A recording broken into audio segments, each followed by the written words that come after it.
saudara yang dikasihi Tuhan, salam sejahtera bagi kita semua. Selamat hari Minggu, selamat beribadah di rumah. Apa kabarnya hari ini? Tentu semua sehat dan tetap semangat.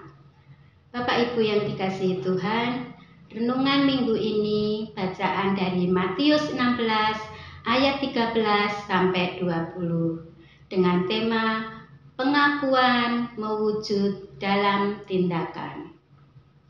Jemaat yang terkasih, dalam Injil Matius ini mencatat Tuhan Yesus memberi kesempatan kepada para murid untuk menggambarkan dirinya berdasarkan pandangan kacamata pribadi para muridnya.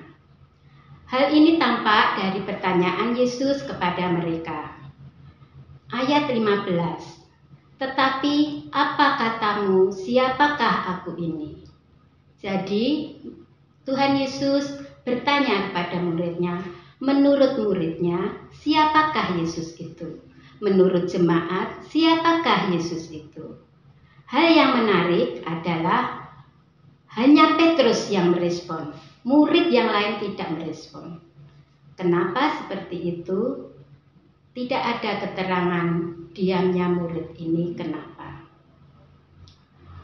Apa mereka takut salah? Ataukah mereka kurang mampu berteologi? Setelah Petrus menyatakan kepada Yesus bahwa baginya Yesus adalah Mesias, anak Allah yang hidup, respon Petrus ini segera direspon Tuhan Yesus dengan mengatakan pada ayat 17, berbahagialah engkau Petrus. Engkau adalah Petrus. Di atas batu karang ini akan kudirikan jemaatmu. Ayat 19, kepadamu kuberikan kunci kerajaan surga. 3 hal ini, berbahagialah engkau Simon bin Yunus, engkau adalah Petrus. Di atas batu karang ini jemaatku kudirikan. Yang ketiga, kepadamu kuberikan kunci kerajaan surga. 3 hal respon ini sebuah respon yang memiliki makna luar biasa.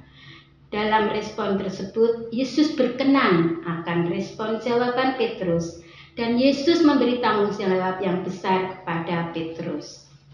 Jemaat yang dikasihi Tuhan Yesus Kristus, kenapa bisa begitu luar biasa? Salah satu alasannya adalah Petrus mengatakan pengakuan imannya tentang Yesus. Bukan kata orang, bukan terpengaruh suara mayoritas, bukan karena suara terbanyak, melainkan karena Petrus mau mendengar suara Bapa sendiri. Ayat 17. Hal tersebut terlihat jelas dari pernyataan Yesus. Bukan manusia yang mengatakan itu, melainkan Bapamu yang di surga. Bapak Ibu yang dikasihi Tuhan Yesus Kristus dan juga diberkati Tuhan, terhadap sikap Simon Petrus ini yang mendasarkan pengakuan imannya karena mendengar suara Bapa, Yesus menjadikan Petrus sebagai teladan, panutan, contoh kehidupan jemaat saat itu.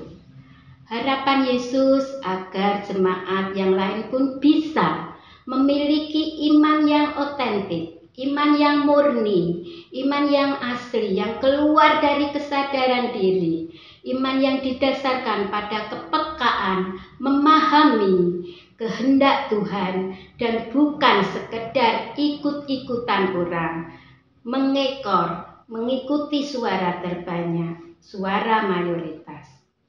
Hal tersebut terlihat dari pernyataan Yesus di ayat 18.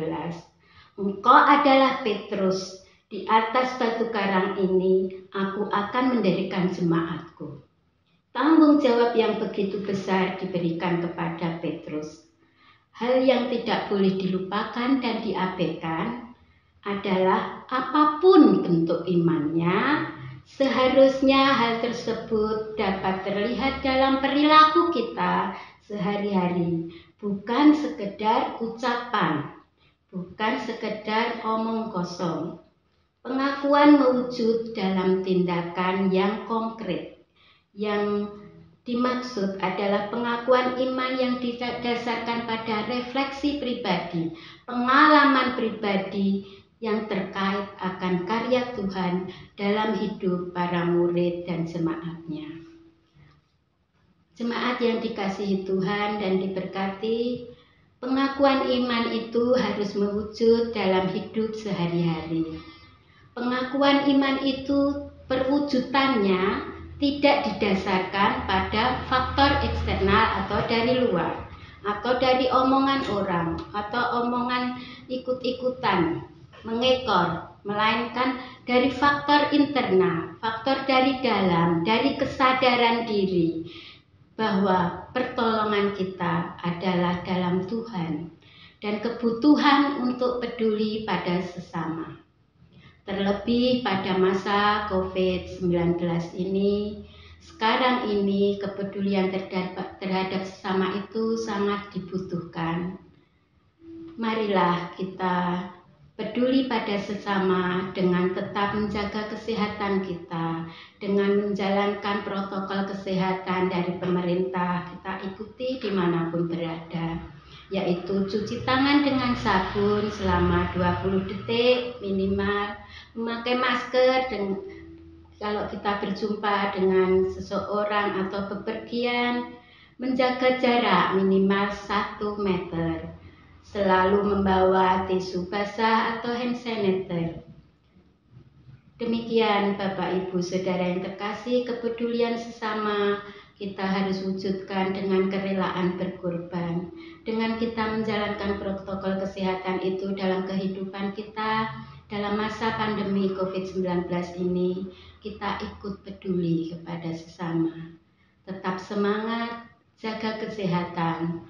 Tuhan Yesus memberkati. Amin. Mari kita berdoa. Bapa kami yang di surga, kami mengucap syukur untuk firman-Mu minggu ini.